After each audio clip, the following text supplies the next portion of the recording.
And now a little story from the apple seed. The year was 1976, bicentennial celebration for the United States. And my dad, I grew up a preacher's kid. My dad was going to be candidate at Putney Bible Baptist Church. That meant that he was going to visit as a candidate pastor. He was going to preach a model sermon, and then after church, there would be a very serious business meeting and a vote by the membership to see if they wanted to issue an official call to have him be their full-time minister. Since it was 1976 in the bicentennial year, my mom dressed the entire family appropriately. I was wearing white alligator shoes. I had on bright red pants. I had a plaid jacket in red, white, and blue, my white shirt, and I had a bow tie that was so big it framed my entire face. I looked like a 4-foot Lawrence Welk. And then next to me was my sister. She was wearing a bright red dress with anklet socks. My mother had on a very conservative navy blue dress with a bright red kerchief around her neck, and my father was wearing a navy blue suit, but he had a red, white, and blue American flag tie. And as we got into the car to travel across the mountain from where we lived to Putney Bible Baptist Church, I grew up in the state of Kentucky, so everything's across the mountain one way or another where I grew up. When we got ready to go across the mountain, my mom put my sister and I in the back seat, and she said, "Be on your best behavior. We are going to church, and Daddy really needs this job." So we were threatened to be on the very best behavior. When we got to the church, my mom took us in, and we were shown around for just a little brief time. And then it was time for the service to start. And my mom sat with me and my sister, third row, right side. That's always where the pastor's wife sits.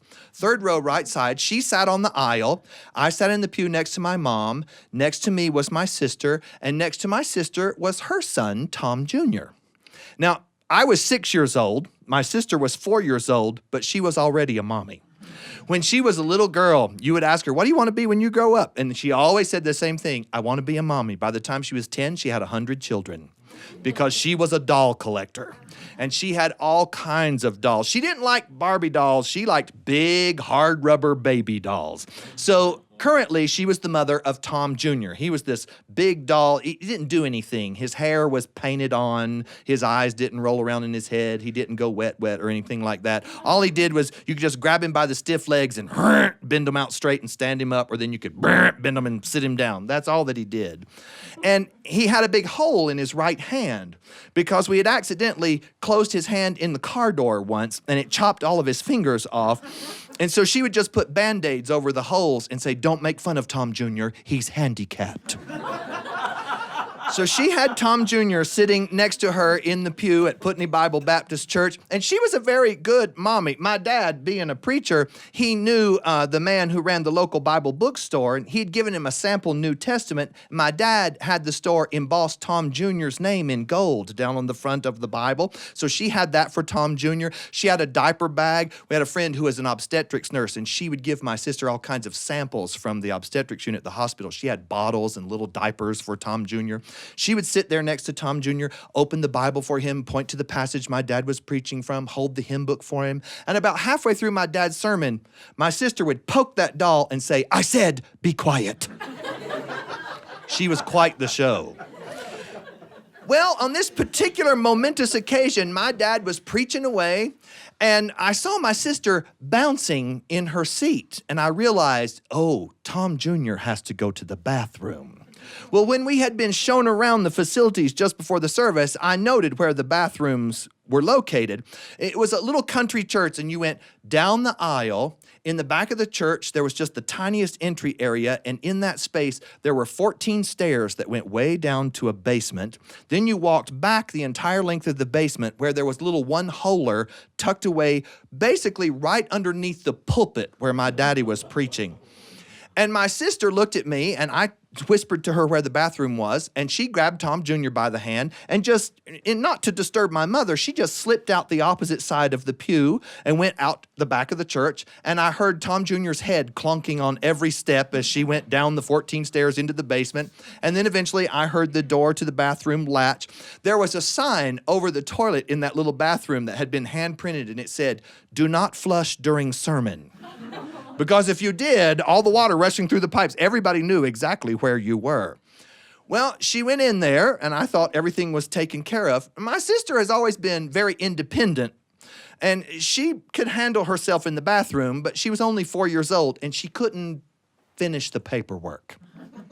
So all of a sudden, my mother didn't even see her leave. I guess it's mother's intuition. All of a sudden, my mother just turns and looks at me, and one eyebrow went up, and I could translate that meant, "Where is your sister?" Well, I was the pastor's son, so I just leaned over and quoted her a Bible verse. "All we like sheep have gone astray." My mom stood up because she knew something was about to happen, and she turned around and she started to walk out of the church. Now she's facing pretty much the entire congregation, and from down in the depths of the basement, we hear my sister yell out from underneath the pulpit, "Mommy, come wipe my tail!" My mother turns beet red, and she picks up her pace and she starts to walk to the back of the church, and then just in case anybody's wondering, she yells out, "I already wiped Tom Jr., he's fine." My mom went down the 14 stairs in the back of the church, walked the length of the basement, locked herself into the bathroom, and did not come out the rest of the service. When my dad had pronounced the amen, he took me by the hand, and we went downstairs and joined them in complete humiliation. We stayed down in the basement while the church conducted the business meeting. It was touch and go. It was about 50-50. But then a missionary lady who attended the church, her name was Helen Gemberling. I learned later that all the kids called her Miss Gem. She taught Sunday school there. She stood up and gave an impassioned speech on behalf of my father. She said, "Well, he preaches an excellent sermon, and he's proven that his children are normal. And so I vote that we call him as our pastor." And that tipped the balance, and they voted to call my dad to be the pastor of Putney Bible Baptist Church. Thanks for joining us for a little story from the Appleseed.